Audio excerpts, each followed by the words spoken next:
Ujú.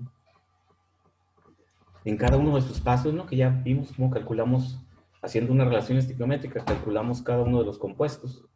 Lo interesante es ahora resolver problemas en los cuales no tenemos un solo reactivo, sino que tenemos dos reactivos, cuando menos, ¿no? Y determinar cuál de los dos reactivos es el que va a convertirse completamente en producto y cuál de los reactivos se va a quedar como un reactivo sobrante, porque es muy complicado y de hecho no sucede así por cuestión de cinética química, que agreguemos los dos compuestos que queremos que reaccionen exactamente en las cantidades molares para obtener siempre una cantidad completa de producto. Esa es una idealidad, ¿no? Es una idealidad. ¿Qué ocurre realmente? Siempre tenemos que tener reactivos en exceso, porque el hecho de que un reactivo esté en exceso le da fuerza química a la reacción. Es decir, es como si estuviera más poderoso mi proceso químico. Entonces acelera, le da una velocidad a la reacción, hace que se genere la reacción cuando uno de los reactivos se encuentra en exceso. Eso es muy simple verlo en las reacciones de combustión. Un ejemplo son las reacciones de combustión, las que todo mundo pues podemos observar porque pues, vemos cómo se quema un combustible, ¿no? Simplemente en una estufa. Si el oxígeno no está en exceso, es muy complicado que inicie la reacción de combustión. Aunque echemos la cantidad estequiométricamente necesaria para que, y calculada, ¿no? Mediante estequiometría, para que se queme cierta cantidad de butano, de propano, de gasolina, lo que sea. Si agregamos la cantidad estequiométrica exacta, la reacción no es tan rápida, ni tan espontánea, ni tan eficiente. Sin embargo, cuando agregamos un reactivo en exceso, ¿cuál? Pues el oxígeno. El oxígeno es el que quema el combustible. Lo agregamos en exceso y la reacción se vuelve químicamente una reacción muy rápida, muy eficiente, muy espontánea, porque agregamos un reactivo en exceso.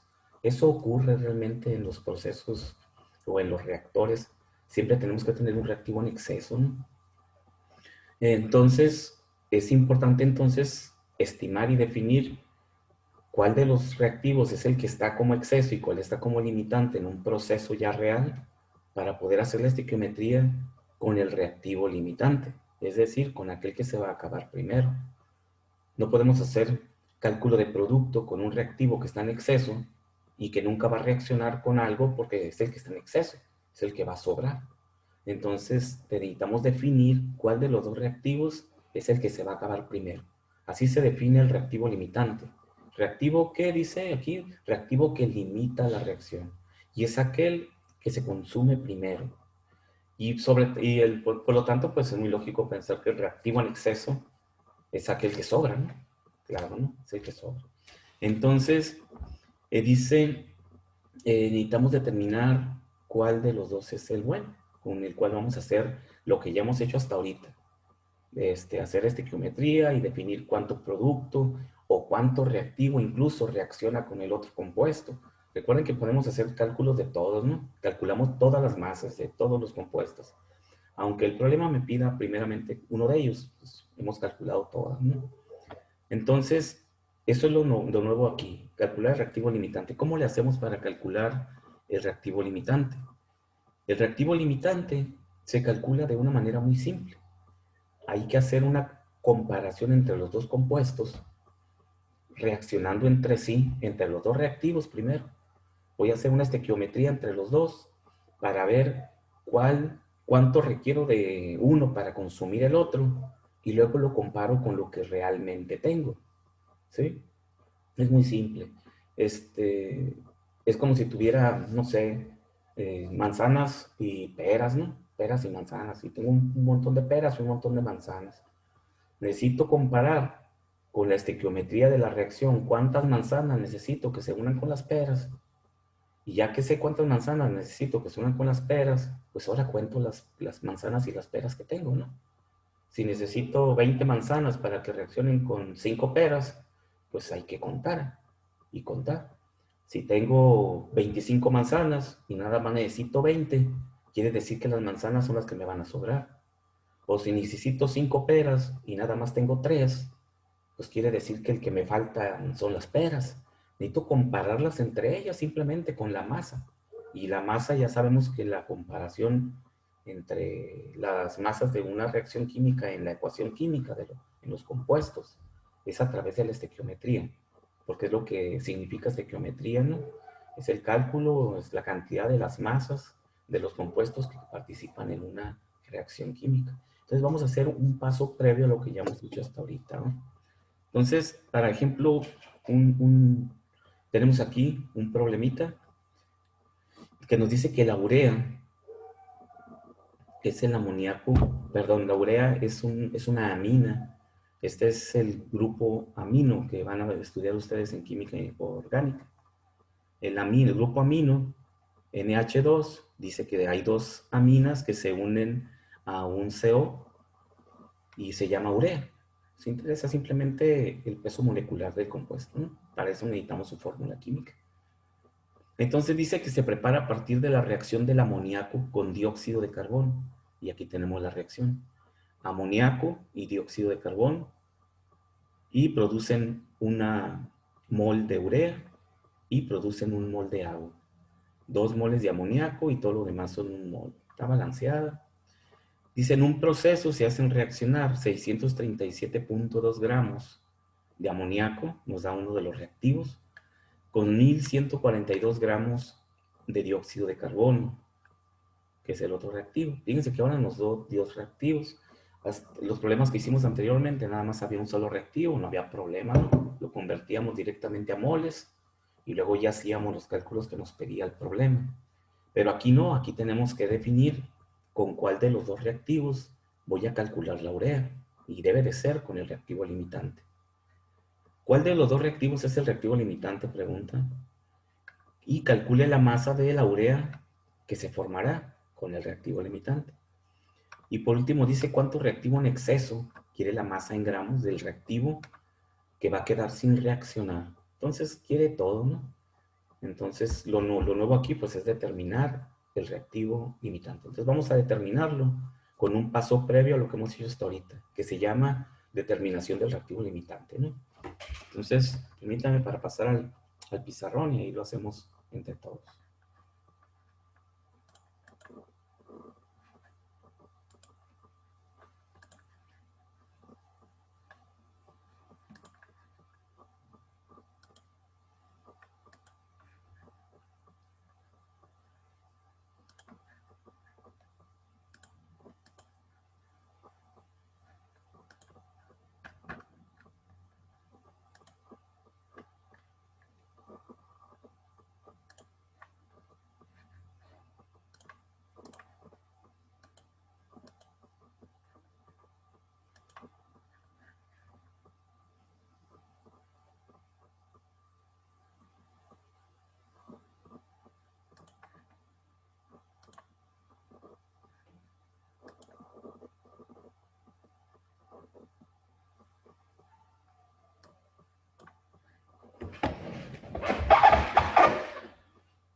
Permítame. También.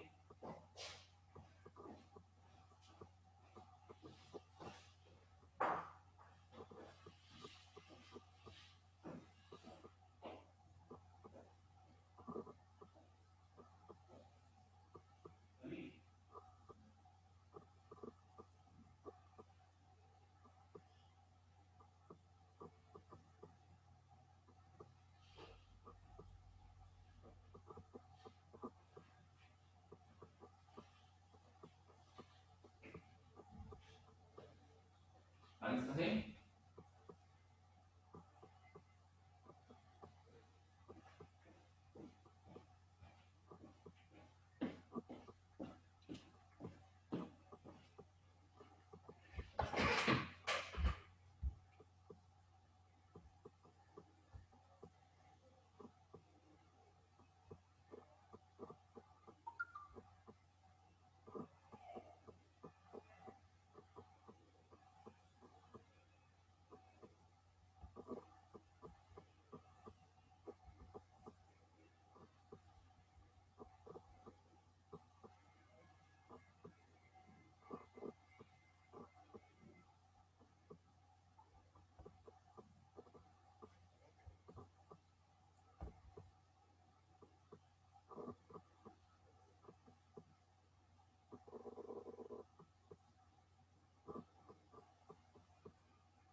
Estoy batallando para conectar el pizarrón, ¿no?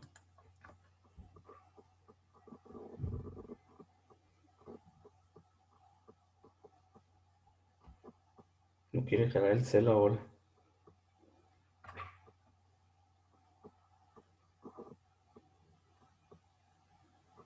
Voy a tratar de entrar con otro celular.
Maldita sea.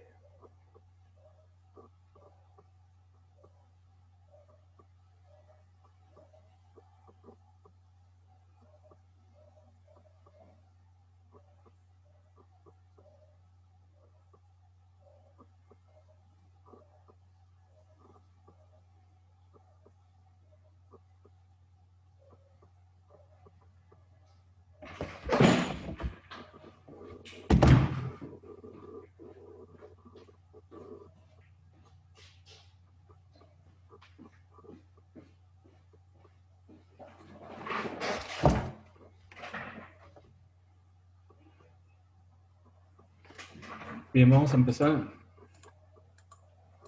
No me he podido conectar, ¿no? Necesitamos hacer la estequiometría ahí entre los dos compuestos, pero no he podido poner el celular.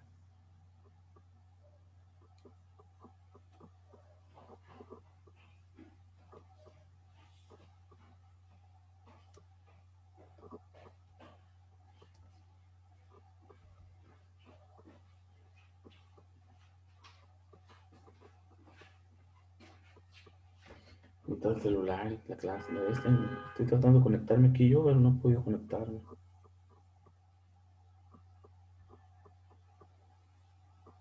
¿De Zoom? Sí, pues.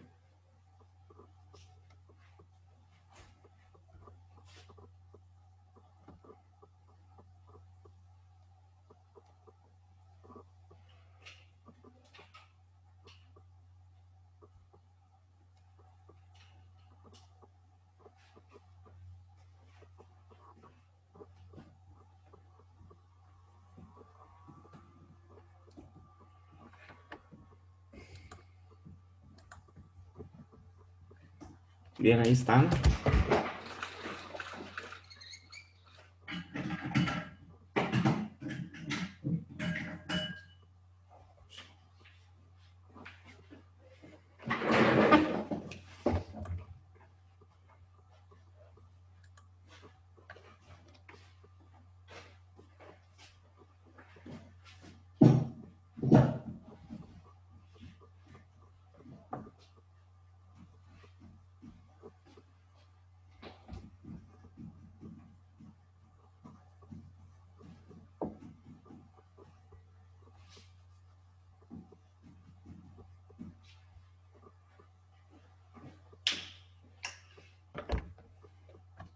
Bien, nos dice que 637.2 gramos con 1142.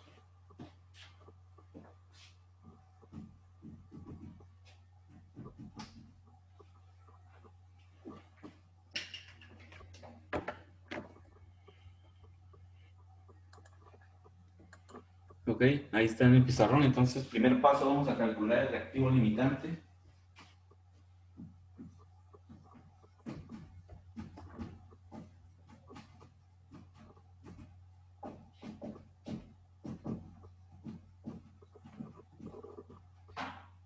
Vamos a hacer estequiometría. Primeramente, las dos masas las vamos a pasar a moles.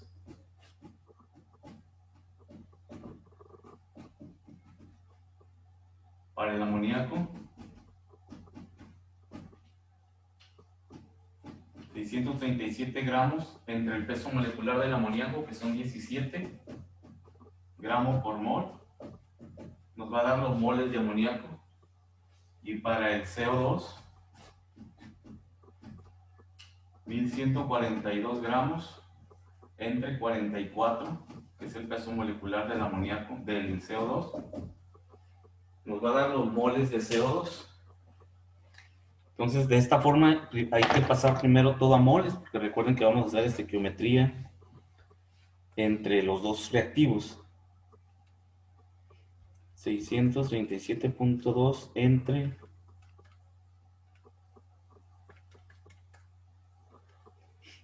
17. Son 37.48 moles.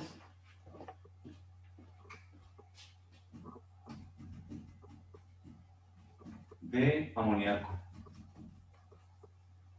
1142 entre 44, 25.95 mol de CO2. Ok, vamos a hacer estequiometría con los dos reactivos, entonces necesitamos los moles de los dos reactivos. Una vez que ya tenemos los moles, vamos a hacer una estequiometría entre ellos para calcular cuánto reactivo necesito para consumir uno de ellos. Que se consuma totalmente uno de ellos, el que sea. Podemos hacer estequiometría con el que sea. Entonces, para compararlos entre los dos, hacemos estequiometría entre los dos.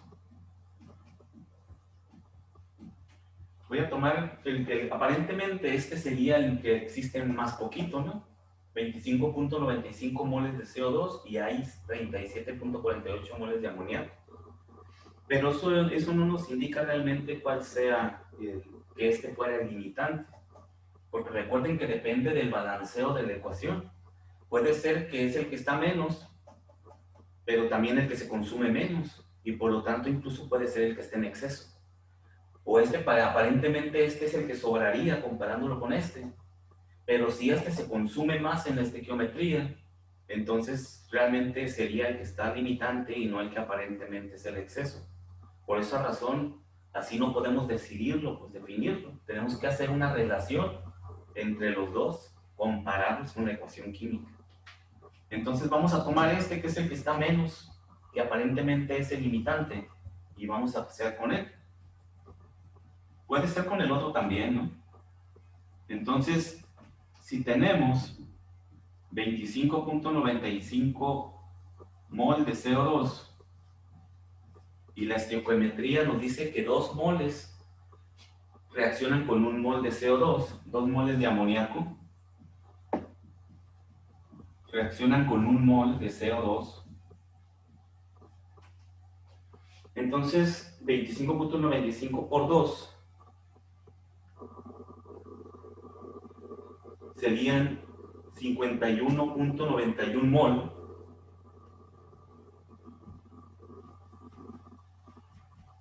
de CO2. El resultado. ¿Qué significa eso? Aquí es donde está la interpretación, ¿verdad? Para consumir todo el CO2,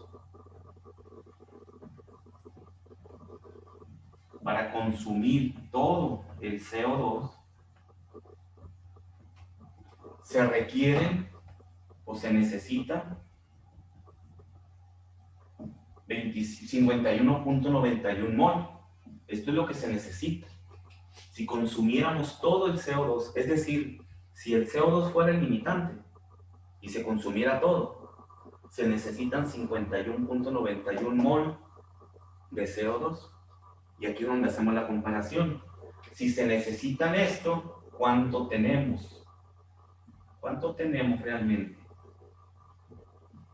Tenemos 30 y... Son amoníaco, ¿no? Es el amoníaco. Para consumir todo el CO2 se necesitan 51.91 mol de amoníaco. ¿Cuánto tenemos realmente? Tenemos 37.48. Si tenemos 37.48, 37.48 mol de amoníaco y necesitamos 51, quiere decir que nos falta, ¿sí? O sea, para que se consumiera todo el CO2 se requieren casi 52 moles y solamente tenemos 37.48. Si tenemos 37.48, nos faltaría amoníaco para consumir todo el CO2. Por lo tanto, el amoníaco es el limitante. Checan eso, porque no tenemos suficiente amoníaco para que se consuma todo el CO2. Por lo tanto, el amoníaco es el reactivo limitante y el CO2, aquí nos damos cuenta de que el CO2 está en exceso, ¿no? Porque para consumir todo el CO2 se requiere este amoníaco. Quiere decir que se va a consumir menos amoníaco, por lo tanto nos va a sobrar CO2. El CO2 es el reactivo en exceso. Esa es la comparación que tenemos que hacer. Sí, no sé si lo hacemos con el otro compuesto también da exactamente igual. Nada más que queda la expresión de comparación al revés. Con el otro, nos arroja directamente que el que está en exceso es el CO2 y aquí nos indica que el que está como limitante es el amoníaco, porque necesitamos mucho más amoníaco del que tenemos si quisiéramos consumir todo el CO2. El CO2 lo estamos poniendo aquí como si fuera el que se fuera a acabar completamente, es decir, como si fuera el limitante, pero no nos alcanza el amoníaco para poder hacer reaccionar todo el CO2. Y eso nos dice inmediatamente que el que está en exceso es el CO2 porque no nos alcanza el amoníaco. O que el que está como limitante es el amoníaco porque no nos alcanza para consumir todo el CO2. O sea, ese es el razonamiento que hay que hacer, la comparación que hay que hacer entre lo que se necesita para consumir el reactivo o el producto, o el reactivo, y lo que tenemos realmente en nuestro problema, ¿no? No sé si tengan alguna pregunta de eso.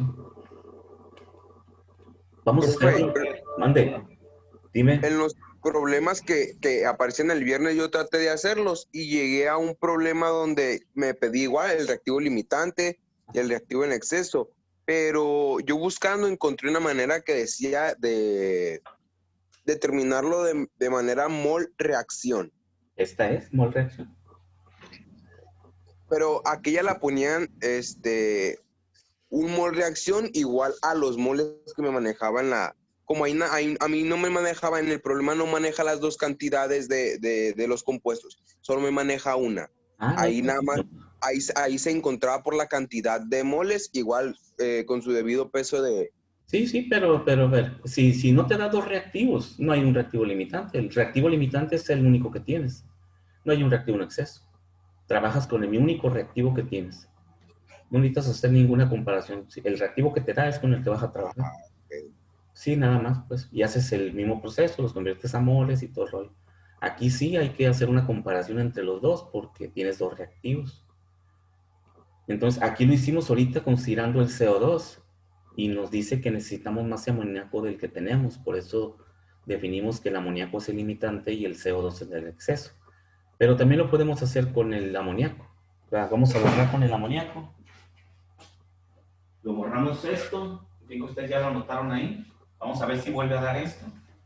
Y vamos a hacerlo con el amoníaco, con este. Si tenemos 37.48 mol de amoníaco, ahora se invierte la relación estequiométrica, ¿no? Para que el amoníaco quede abajo, es todo lo que pasa. Un mol de CO2 reacciona con 2 mol de amoníaco. ¿Ok? Entonces, mol de amoníaco con mol de amoníaco. Y nos queda 37.48 entre 2. 18.74 moles de CO2. 18.74 mol. Y hacemos otra vez el mismo análisis. Si queremos consumir todo el amoníaco, ahora que estoy suponiendo que ese limitante es el amoníaco, si quiero consumir todos los 37.48 mol, y la estequiometría me dice que es 1 contra 2, y se requieren 18.74 mol de CO2 para consumir todo el amoníaco. Entonces nos damos cuenta de cuánto tenemos de CO2. Tenemos 25.95 mol. Si necesitamos 18.74 y tenemos 25.95, entonces nos sobra, ¿no?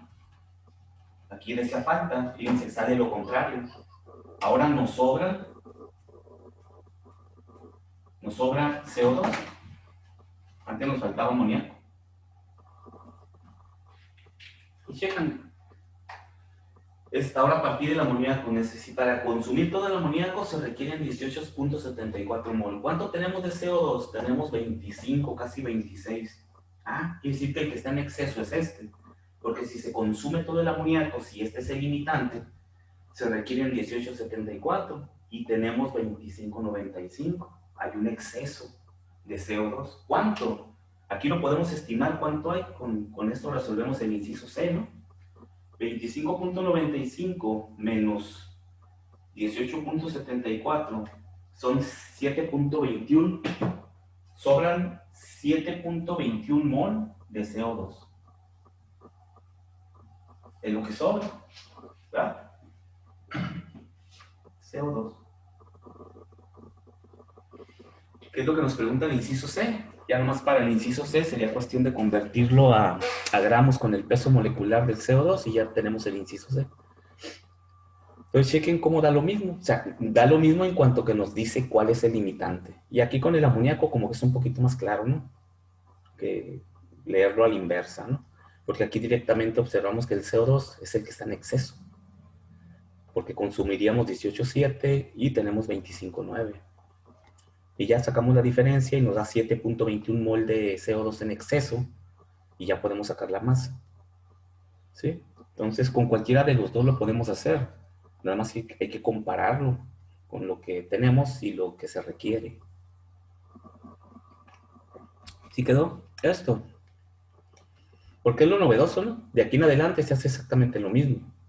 Porque nos dice, calcule las moles, calcule los gramos de urea que se generan.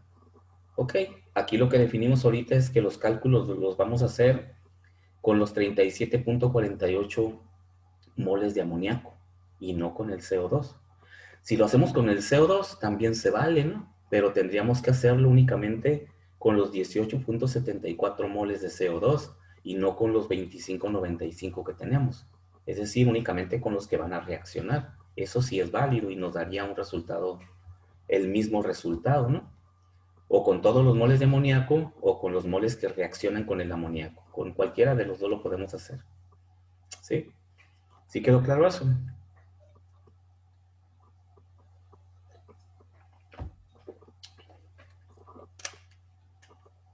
Profe, yo nomás tengo una duda. A ver, dime. Mm, ¿Cuál era la forma para sacar los gramos sobre mol? Para sacar los No gramos puede sobre decir el para mol. anotarlo. Y lo que pusimos aquí abajo. Para sacar, ya calculando la urea. ¿Estás calculando la urea o es algo de lo que hicimos ahorita? No, de lo que hicimos ahorita aquí de donde salió 17 gramos sobre mol y el 44. Ah, pues es el peso molecular. Es masa entre peso molecular.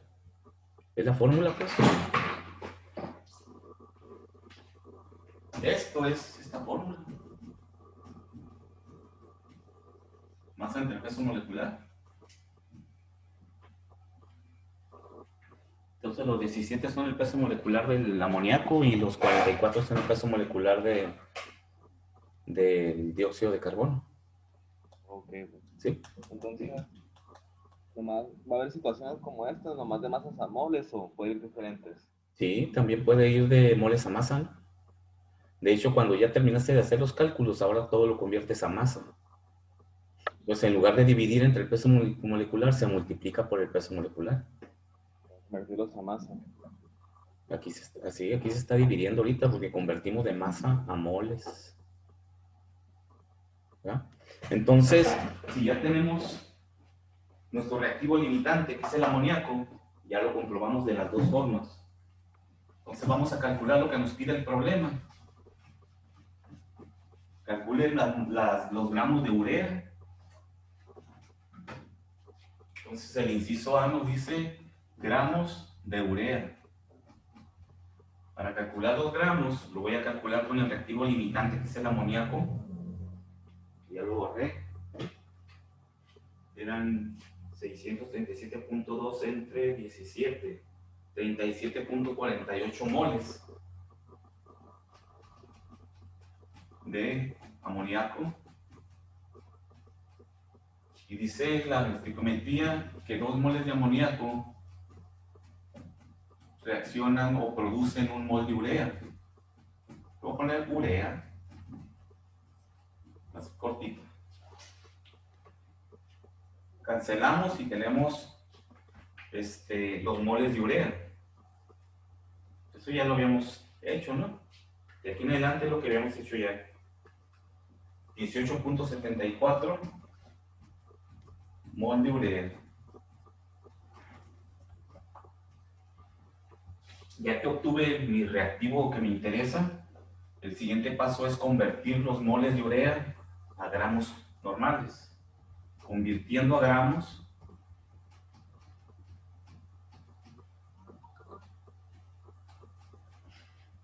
$18.74 mol de urea. ¿Sí? Y aquí sale, ¿no? Masa es igual a moles por el peso molecular. Entonces la masa, los moles por el peso molecular de la urea.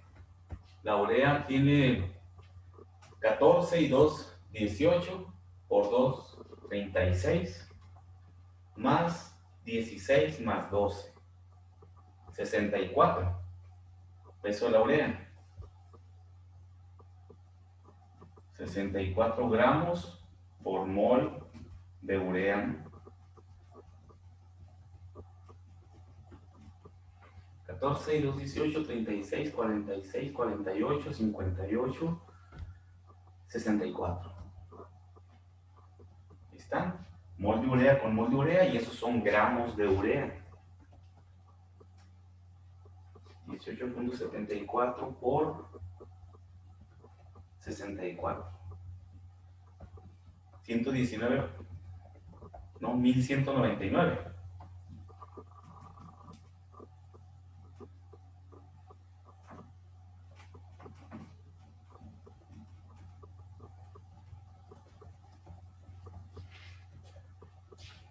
7.4.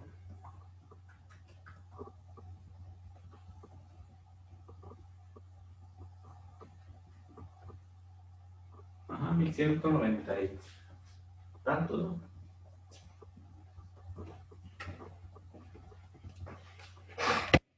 Entonces ahí está la masa que nos pide de urea.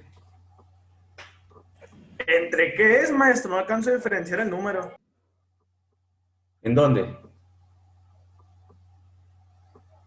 Por En la parte 64. donde sacó la masa, acá, No, donde le dio. es por 64 por mol de urea. Gramos de urea por mol de urea. Entre un mol de urea. Son las unidades del peso molecular, pues gramos entre Está mol listo. de urea. Está muy easy. 18.74 por 4, ¿no? Perdón, por 64.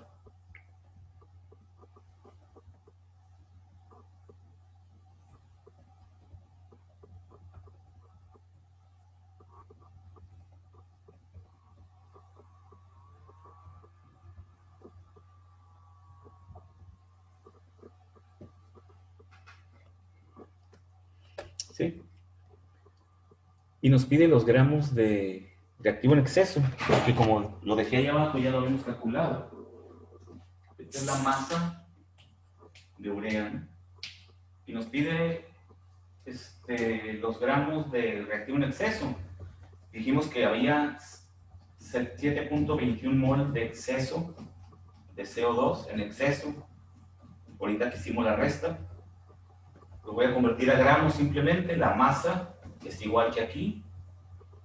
Los moles, 7.21 mol de CO2, que multiplica el peso molecular del CO2, 44 gramos de CO2 por mol de CO2. Y eso sería masa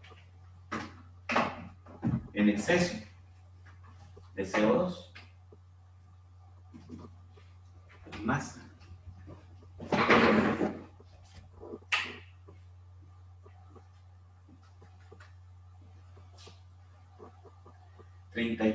$31.72 gramos.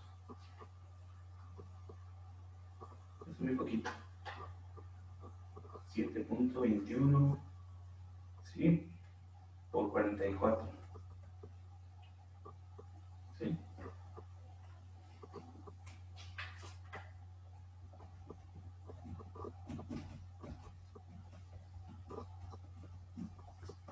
En exceso. O sobrante. Sobran, ¿verdad? Como ya lo habíamos definido al inicio cuando hicimos la comparación para saber cuál de los dos reactivos era el que estaba en exceso. Entonces, aquí ya simplemente multiplico por la masa del CO2 porque son moles de CO2 en exceso. Y ya obtenemos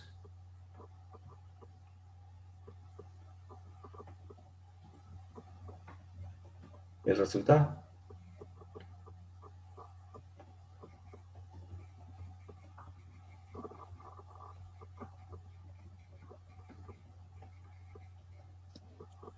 Profe, ¿de dónde salió el 7.21 moles de CO2? Lo calculamos al inicio, cuando definimos cuál era el reactivo limitante y cuál era el reactivo en exceso. Con el segundo cálculo que hicimos, allí nos salió que necesitábamos cierta cantidad de CO2 y teníamos cierta cantidad de CO2, ¿no? Cuando hicimos la estequiometría con el amoníaco. 637.2 entre... Profe, el 31. Multiplico. Sí, multipliqué 7.21 por 44. No, ¿verdad? Y da Son 300, 31. no, 317, ¿va? Punto 20. Sí, Ah, ok, sí, sí. 317.20. Te puse 31.20. Muy poquito. 7 por 4, 28. 317.28. 24 me dio a mí. Está bien, son los decimales. 300 que 24. Sí, 317.24. Ah, no, sí está bien, sí, no hay problema con los decimales. Es por las fracciones, ¿no? Y luego pues yo agarro los números redondos, así, ¿no? Entre los poquitos que le falta y lo muchito que se pasa, así, y lo poquito que se pasa por 4, pues ahí se va completando el valor. Entonces, este es el reactivo limitante y reactivo en exceso. Entonces, ya nomás nos faltaría resolver uno que nos permita calcular el rendimiento de la reacción. Y eso es una simple división. Porque si, por ejemplo, nomás para ponerlo como qué significa eso el rendimiento, es la eficiencia, ¿no? El problema nos tiene que dar un dato real, calculado en el laboratorio o en el proceso real donde está llevándose a cabo esta reacción química. Entonces, si nos dice cuánta urea se producen 1199 gramos de urea. El problema nos va a decir que en un proceso real se produjeron 1050 gramos de urea, por ejemplo. En un proceso real se produjeron 1050 gramos de urea. Lo vamos a poner aquí por un lado. Y siempre lo dice así, ¿no? El problema, porque no tiene que dar. Si en un caso real se obtuvieron 1050 gramos de urea,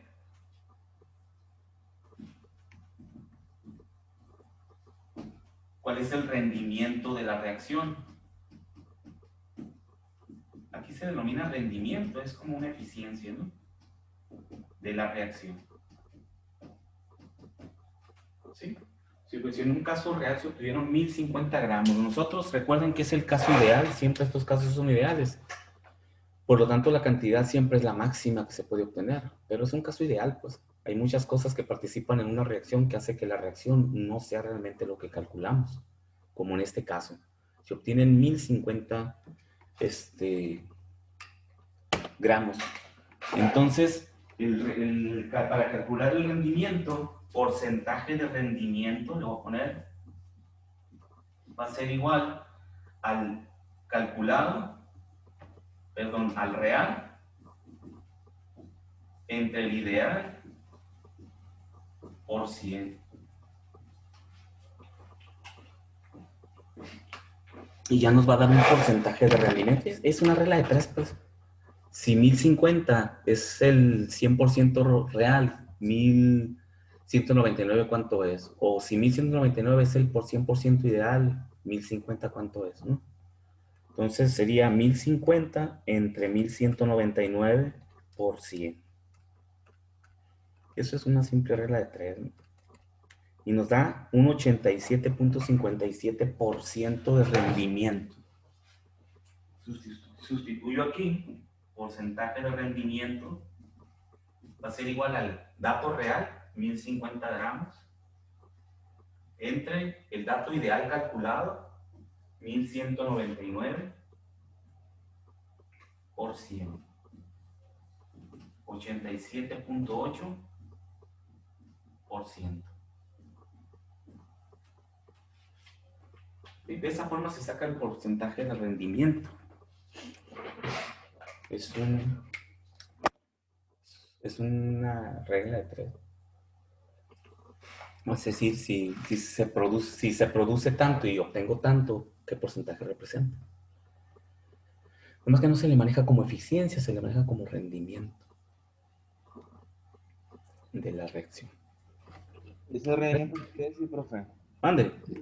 ¿Ese rendimiento qué quiere decir?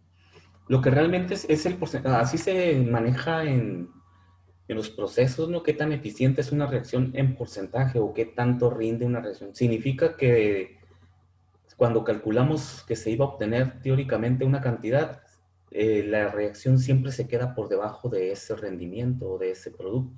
Es decir, si la reacción fuera 100% eficiente, nos diera 100% ahí, ¿no? Obtener en el proceso físico, allí en el reactor, en la planta o en el laboratorio, obtener realmente lo que decimos que se puede obtener con la estequiometría.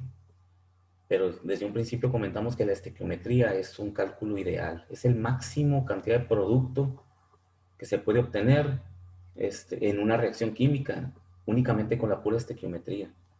Cuando hay otros factores que intervienen en la reacción química que ahorita no los estamos considerando, ¿sí? Los factores como la velocidad de reacción, la cinética química, las reacciones reversibles, muchas reacciones son reversibles. En el momento en que se genera un producto, el producto empieza a descomponerse para producir otra vez reactivos.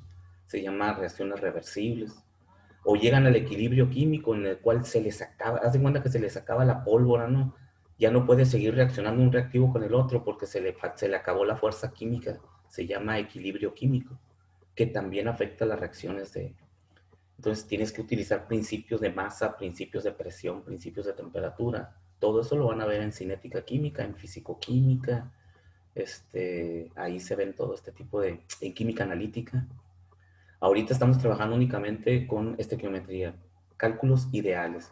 Pero sí podemos calcular el rendimiento. Si el problema nos da cuánto realmente se produce en el reactor, en la fábrica, en el laboratorio, podemos hacer la división y sacar un porcentaje de eficiencia, pues como si fuera eficiencia, ¿no? Que se le denomina rendimiento. No hay reacciones 100% eficientes, ¿no? No hay. Profe, Tienden a ser ineficientes. Hay reacciones que dan el 10, 5% de eficiencia y con eso tienen que trabajar los reactores, ¿no? Y por eso los productos son muy caros cuando se venden, porque las reacciones son muy ineficientes, pero así son, pues. Se le mueve lo más que se puede para que sean lo más eficientes posibles, pero no, no son porcentajes muy grandes, ¿no? ¿Qué pasó? tengo una tarea sobre perdón, tengo una duda sobre una tarea que dejó. Estás como Don Rondamón tú, ¿no? Invirtiendo las palabras, ¿no? ¿Qué onda? Es que dice aquí que es sobre una presentación en Vinas sobre los diferentes tipos de soluciones. Sí, Pero ahorita. esa tarea la había dejado para el 8 de noviembre, como le puso usted fecha límite a las 6. Sí, ya le cambié, ¿no? Ya vi que la recorrió, pero esa tarea quiere que sea así como presentación Como una PowerPoint, presentación, sí, como una presentación, lo pueden hacer en equipo, ¿no? Es pero quiere para que vayan investigando los conceptos de soluciones, que es el siguiente tema que sigue. Cálculos, concentración molar, concentración normal, concentración de partes por millón. ¿Qué son, verdad? ¿Qué significa? Las formas de expresar la concentración de soluciones. Porque terminando este tema, vamos a comenzar con soluciones. Entonces, para que vayan ustedes haciendo una investigación previa, ¿no? De esto, ¿no? Pero usted quiere que la presentación sea así como de puros conceptos, así como de qué es la concentración, qué es una disolución, o quiere que le pongamos también como problemas. No, los problemas los vamos a ver aquí en clase. Investiguen qué es la concentración molar, qué es la concentración normal, qué es la concentración en peso y cómo se calcula, ¿no? ¿Qué representa? ¿Por qué se utiliza concentración molar en los cálculos químicos de soluciones más que otras concentraciones, ¿verdad? La teoría, para que ya entremos nosotros directamente ya a revisar la aplicación y empezar a resolver problemas de concentración. ¿Ok? Profe, ¿Sí? ¿me podría repetir cuáles conceptos son los que tenemos que poner en la presentación? Ah, sí. ¿Qué es concentración? ¿Va? ¿Qué es la concentración? Luego las Sí, formas de expresar la concentración. Y vas a ver que hay concentración molar, concentración normal, concentración en porcentajes en peso, concentración en porcentajes en volumen y ¿concentración en qué? ¿En porcentaje? en porcentajes en peso, y la otra es porcentajes en volumen, también qué son, cómo se escriben, cómo se calculan. Y para cantidades muy pequeñas de concentración se utilizan las partes por millón, ppm, concentración en partes por millón. ¿Qué es una parte por millón? ¿Verdad? Es interesante analizar, ¿no? Entonces, ustedes revisan los conceptos y y ya nos metemos al cálculo de soluciones. Ya de decir, calcule la concentración de una solución, ¿no? Y ya la vamos a poder calcular. No vamos a entrar mucho así, muy profundamente al tema, porque lo ven bien en química analítica. Entonces, pero sí necesitan ustedes saber qué es una concentración, cómo se expresa y cómo se calcula. ¿Va? Y ya Pero no, ¿Mande? profe, no vamos a exponer la exposición que nos va a dejar. No, nada más súbanla como una presentación. Nada más, ya, y yo la voy a revisar, ya lo vamos a ver en clase. Porque no nos van a alcanzar los tiempos, pues necesitamos avanzar en los cálculos de solución. Entonces, si ustedes lo estudian previamente, pues yo ya lo veo más rápido y nos vamos directamente a cálculo de soluciones. Para que no nos alcance la plataforma, ¿no? Porque recuerden que ya prácticamente estamos a mediados de noviembre. Ya nos quedan 4 semanas de clase, ¿no? Ok. Voy a mandar. ¿Tienes reunión, verdad? Sí. Sí, pero ya les avisé a los de química.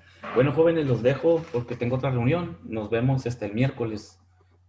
Precisamente el miércoles. Nos vemos. El miércoles vamos a ver algo más de estequiometría, no sé, un ejemplo más y entramos a soluciones, ¿no? De acuerdo. Dale, pues, cuídense, nos vemos, hasta luego. No, maestro.